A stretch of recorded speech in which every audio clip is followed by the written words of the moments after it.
Cabbage and egg வச்சு ஈஸியாக ஒரு வெயிட்லெஸ் ரெசிபி எப்படி பண்ணுறது பார்த்துடலாமா? இதுக்கு 100 grams ஆஃப் கேபேஜை கிரேட் பண்ணி எடுத்து வச்சுருக்கேன். ஒரு medium size onion, half capsicum, ஒரு ஸ்பூன் சால்ட்டு. அவ்வளோதாங்க. இது இருந்தால் போதும். 2 minutesல சட்டுன்னு ஒரு வெயிட்லெஸ் ரெசிபி பண்ணிடலாம். ஒரு செராமிக் பவுலில் 2 எக்ஸை லே பண்ணிக்கலாம்.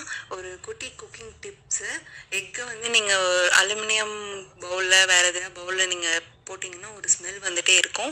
இந்த மாதிரி செராமிக் பவுல் இல்லை கிளாஸ் பவுலில் போட்டிங்கன்னா அந்த ஸ்மெல் இருக்காது. நீங்கள் வாஷ் பண்ணும்போது 1 time வாஷ்லேயே அந்த ஸ்மெல் போயிடும், அந்த ரா ஸ்மெல் போயிடும். இது 2 எக்கு நல்லா ஒயிட்டும் யோக்கும் மிக்ஸ் ஆகிற அளவுக்கு நல்லா மிக்ஸ் பண்ணிக்கோங்க. கேபேஜ் வந்து உங்களுக்கு கேலரி டெஃபிஷியன்சியில் இருக்கீங்க, அந்த மாதிரி கீட்டோ டயட்லலாம் இருக்கீங்கன்னா இது உங்களுக்கு நல்லா ஹெல்ப்ஃபுல்லாக இருக்கும்.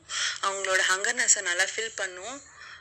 பசி இருக்காது, ரொம்ப நேரம் தாங்கும். எல்லா வெஜிடபிள்ஸும் போட்டு நல்லா மிக்ஸ் பண்ணிக்கலாம். தேவையான அளவு சால்ட் போட்டுட்டு நல்லா மிக்ஸ் பண்ணிக்கலாம். பேனை நல்லா ஹீட் பண்ணிவிட்டு ஆலிவ் ஆயில் ஸ்ப்ரே பண்ணிக்கிறேன். இப்போ மிக்ஸ் பண்ணி வச்சிருந்த மிக்சரை இதில் ஆட் பண்ணிக்கிறேன். இதில் கேப்சிகம் போட்டிருக்கனால இந்த காரமே போதும். 2 சைடும் நல்லா திருப்பி போட்டு வேக வச்சுக்கலாம். இப்போ வெந்துருச்சு. தேவைன்னா பேப்ரிக்கா போட்டு சாப்பிட்லாம். அவ்வளோ